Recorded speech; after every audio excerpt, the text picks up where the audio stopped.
Good morning friends. तो ये वक्त है सुबह का और ये जो व्लॉग है ये थोड़ा सा लेट हो गया है डालने के लिए मुझे। तो ये व्लॉग जो है लेट जा रहा है, 1 हफ्ते लेट हो गया है क्योंकि बिल्कुल भी टाइम मिल ही नहीं रहा था कि इसकी एडिटिंग करूं और वॉइस ओवर करके इसको डालूं।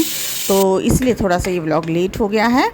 तो देखिए सुबह का वक्त है और सुबह का वक्त मैं प्रिपेयर कर रही थी ब्रेकफास्ट। तो आज बना रही हूँ मैं ब्रेकफास्ट में जैसे बेसन का चीला बना रही हूँ। तो उसके अंदर मैंने डाल लिए थे जैसे प्याज वगैरह, तो अब खाना नहीं है, नवरात्रे हैं।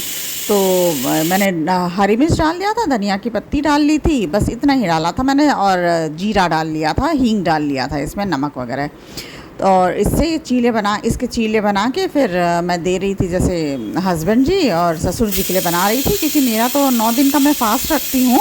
तो उसमें बिल्कुल भी अनाज नहीं खाती हूँ, फलाहारी पे ही मैं 9 दिन पूरा रखती हूँ।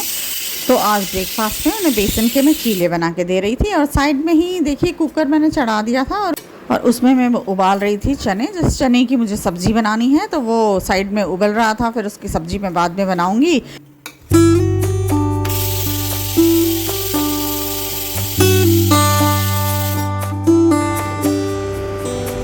मिर्ची ज़्यादा नहीं है ना?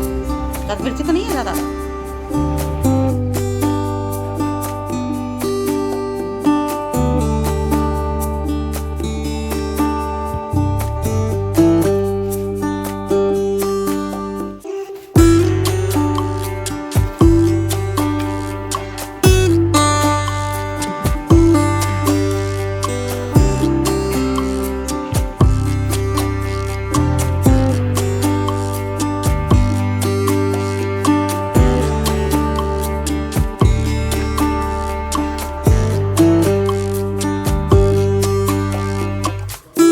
तो देखिए नाश्ता वगैरह तो मैंने सबको दे ही दिया था और सबने नाश्ता कर लिया था। उसके बाद बना लिया था चाय, क्योंकि चाय बनाना था, कारीगर लोगों को भी देना था। तब तक हमारी रामा जी भी आ गई थी, तो वो देखिए चाय दे रही हैं कारीगर लोगों को, और मैंने ससुर जी और इन लोगों को दे दिया था चाय। और अब रामा जी भी अपना चाय नाश्ता कर लेंगे, उसके बाद शुरू करेंगे अपना काम करना। वो भी अपना काम निपटाएंगे। हालांकि सफाई करने के लिए घर में कोई जगह ऐसी है नहीं जहाँ की सफाई करने लायक है, क्योंकि पूरा ही घर बिखर रखा है। और मतलब कितना ही आप साफ़ कर लो, झाड़ू पोछा कितना ही कर लो, लेकिन जो धूल मिट्टी है वो लगातार हो रही है। मतलब झाड़ू कितनी बार लगा लिया लेकिन फिर भी मतलब मिट्टी जा नहीं रही है, क्योंकि कहीं वो दीवारों में खोद रहे हैं, कहीं लकड़ियों पे घिस रहे हैं, तो वो सारा ही जो वो डस्ट होता है ना वो उड़ ही रहा है। तो बस फिर भी वो अपना एक बार तो काम करके ही जाएंगी। और देखिए मैं लंच की तैयारी में कर रही थी और पापा जी की सब्ज़ी जो है वो अलग छौंक रही थी और जो हस्बैंड की सब्ज़ी है वो अलग से छौंक रही थी, क्योंकि हस्बैंड वाले में थोड़ी सी मिर्ची डालती हूँ और पापा जी वाले में नहीं डालती हूँ। तो देखिए रात का थोड़ा बैंगन का चोखा मैंने बनाया था, वो भी बच गया था और आटा भी लगा के रख लिया है, तो रोटी भी साथ के साथ गर्म उतार देंगे। पहले सब्ज़ी कर लें, सब्ज़ी बना लेते हैं, उसके बाद में फिर जैसे रोटी जब खाएंगे तो हाथों हाथ जैसे गरम बना के दे देंगे। तो बस पापा जी मिर्ची नहीं खाते हैं और तेल मसाला बहुत कम खाते हैं ना, तो उनकी सब्ज़ी जैसे मैं अलग ही बना देती हूँ। साथ में अगर बनाए ना तो अभी जैसे हम लोग क्या थोड़ा सा तेल मसाला सब्ज़ी में, मतलब बहुत ज़्यादा तो नहीं लेकिन फिर भी नॉर्मल तो खाते ही हैं, तो वो तो बिल्कुल ही नहीं खाते हैं क्योंकि उनको जैसे नुकसान करता है। तो उनकी सब्ज़ी में हमेशा ही अलग बनाती हूँ।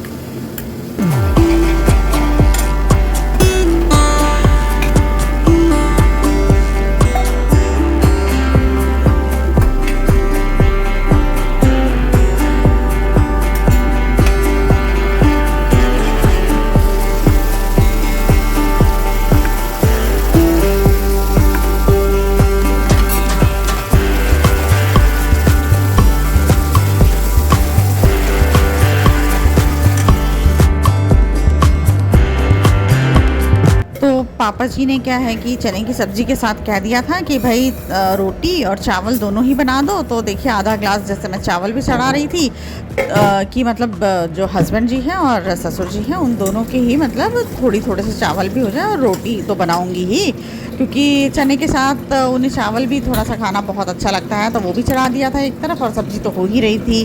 तो बस यही लंच की तैयारी में फटाफट कर रही थी क्योंकि टाइम भी हो रहा था।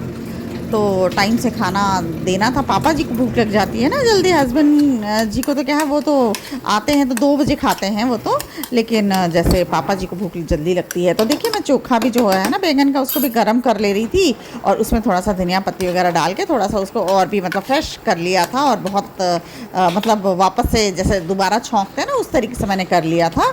तो उसका जो टेस्ट है वो एनहेंस हो गया।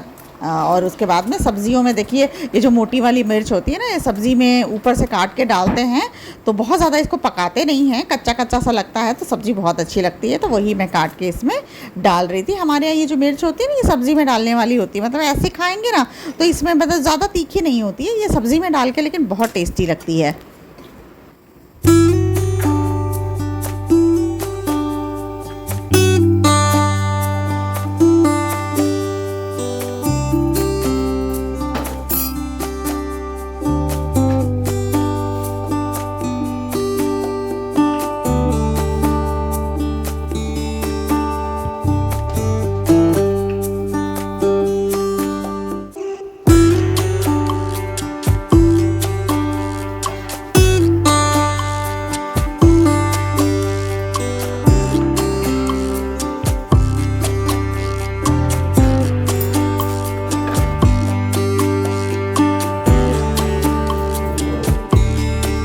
बस सब कुछ बन चुका था, बस गरम गरम रोटियां बननी बाकी थी तो वो भी बना दे रही हूँ। और खाना जैसे पापा जी का टाइम हो गया था तो उनको परोस दिया था। और ये देखिए ये जो प्लास होता है ना वो खुल नहीं रहा था, बहुत टाइट हो गया था। तो हस्बैंड जी उस पर कोई सोल्यूशन होता है जो कि उन्होंने मंगवाया था तो वही उस पर छिड़क रहे हैं, क्योंकि ये जो नल है मैंने इसमें ये जो लगा रखा है ये टाइट खुल जाता है, बार बार खुल के गिर जाता है, तो जिसकी वजह से इसको टाइट करना था।